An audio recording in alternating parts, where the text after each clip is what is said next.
So, the idea of swapping Ranger characters and figuring out how that would work has been germinating inside my head for a while now.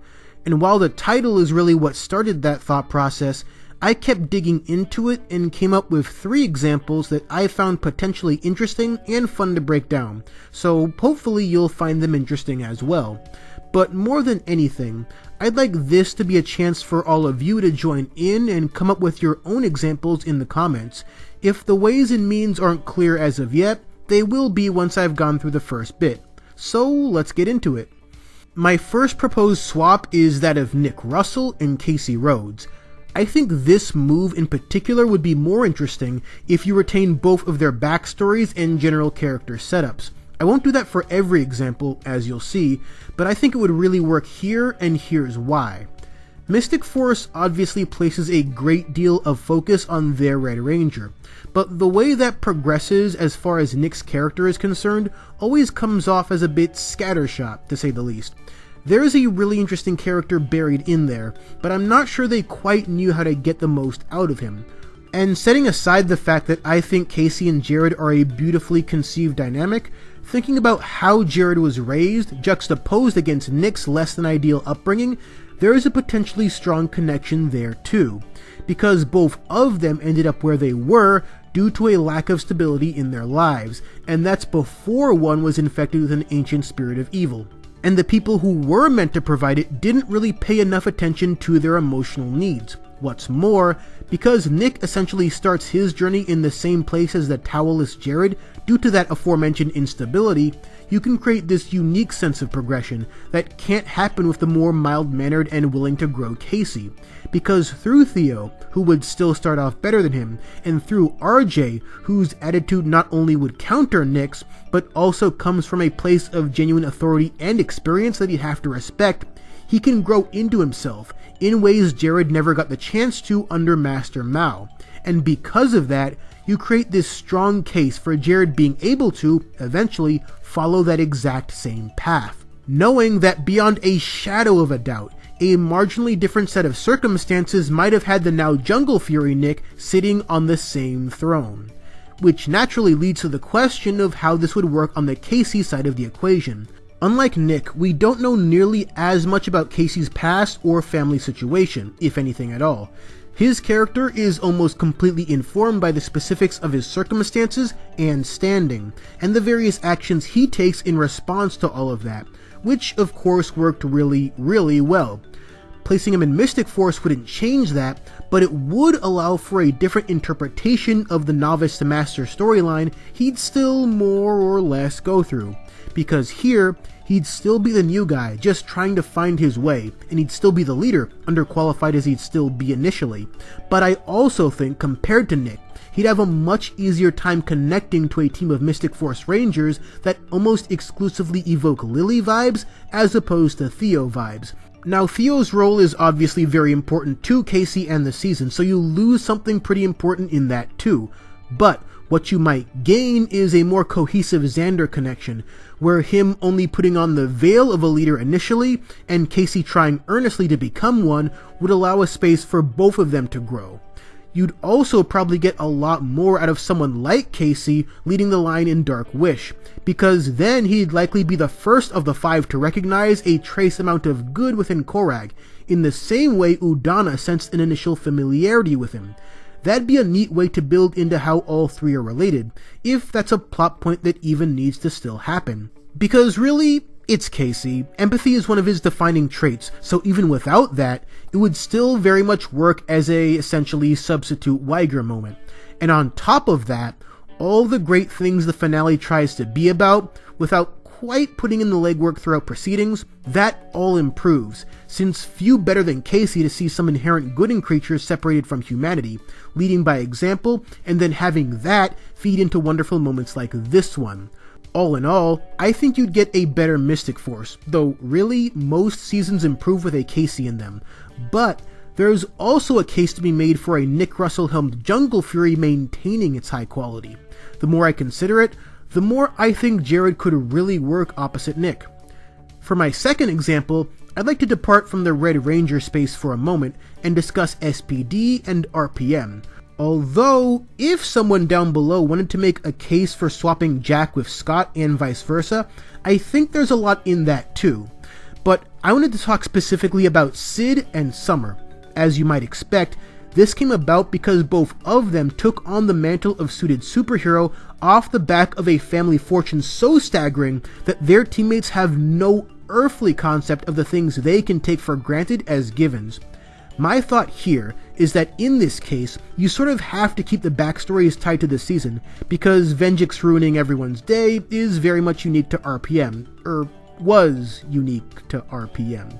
And I always had the sense that what we got from Ranger Yellow was really more of a years late retrofitted Ranger Pink episode anyway.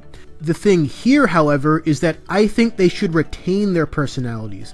The reason for that is obviously twofold, so let's start with Sid, now in the role of Ranger Operator Series Yellow.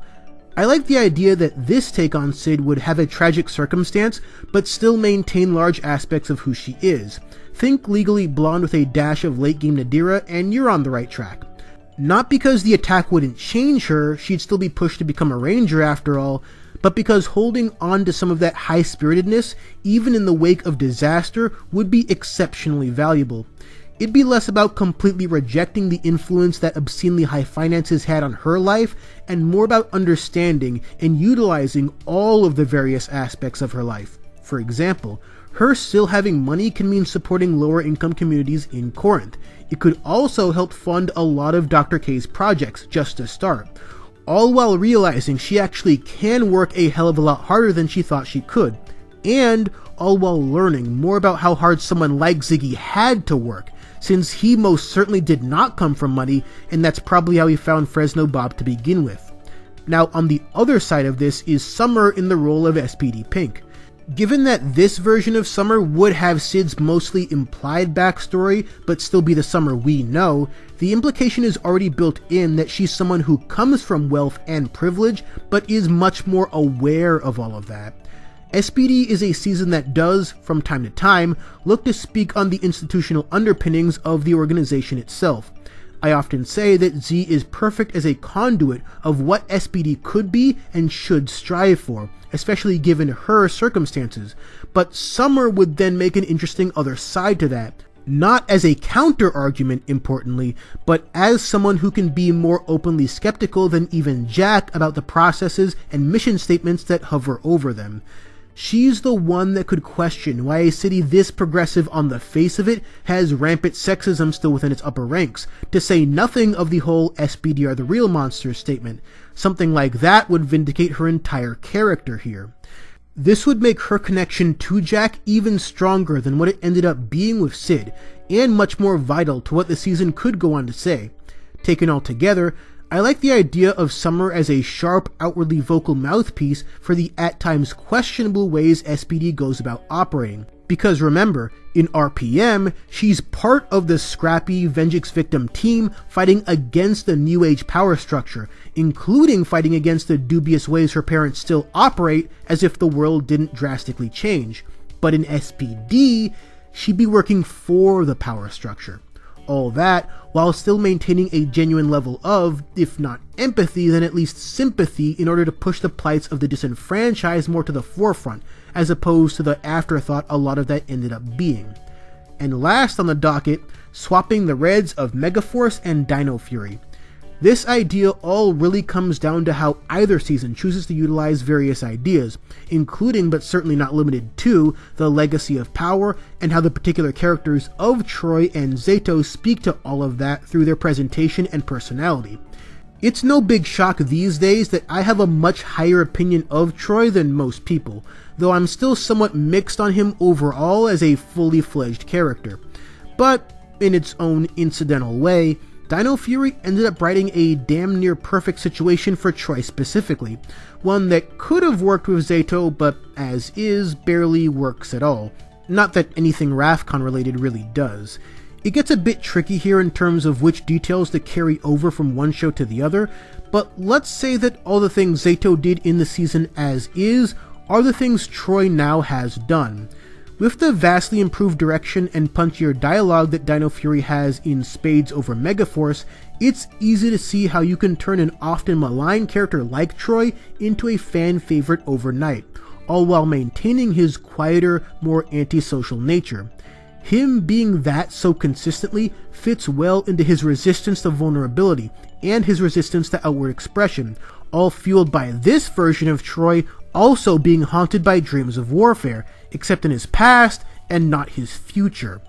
One of my main issues with Zayto is that the story isn't built to linger on the emotional truths that define his greatest failures, so there's no reason to build a story like that. But Troy comes built with this ongoing sense of existential dread over what he constantly has to face. With Troy, even if we had never once seen it, you would have no reason to question whether or not he was having those same waking nightmares as Ion was. And it hardly needs to be said that the literal cosmic destiny that ends up defining Zayto is a much better fit for someone like Troy, who at one point would have been a conduit for the morphing grid itself. But in the end, it really comes down to the emotional logic of Troy being an ideal fit here. Which is also to say that I think the emotional logic of Zayto, both the highs and the lows, would have worked exceptionally well in Megaforce. The thing here is that I'd still want Zayto to be an alien, regardless of what kind, and very much absent of all the Rafcon baggage specific to Dino Fury. Just like Troy as is, he doesn't need any kind of extended backstory so much as he simply needs context for his actions. And some of the better ideas that already reside in him, like thinking back to his now long-lost mother, that's still very much applicable. But at the core of this idea is Zayto having this incredibly enthusiastic and open-minded outlook on humanity and Earth more generally, which would meld well with Megaforce's biggest take-home messages. But here, his not being human will obviously be a point of difference, but not a point of contention, except for the villains specifically, since othering their enemies is kind of what they do. There's something to be said for what Troy sees in humanity without ever being overly comfortable with humans, but it's easy to see, in a season where that idea is paraded around non-stop, how Zayto not being human but still seeing and embracing the best aspects of humans makes a lot of sense, especially since everything in Megaforce would vindicate that position, especially everything that Robo Knight means and everything he'd still end up internalizing by way of the Ranger team. And with that, now it's your turn. Let me know your ideas for what Rangers would make for a fun or interesting swap down below. I didn't even consider this for this particular video, but I guess you could also just swap Rangers from the same season and see how the changing of roles changes the team dynamics. So far be it from me to limit the depths of your creativity. But until next time, thanks for watching.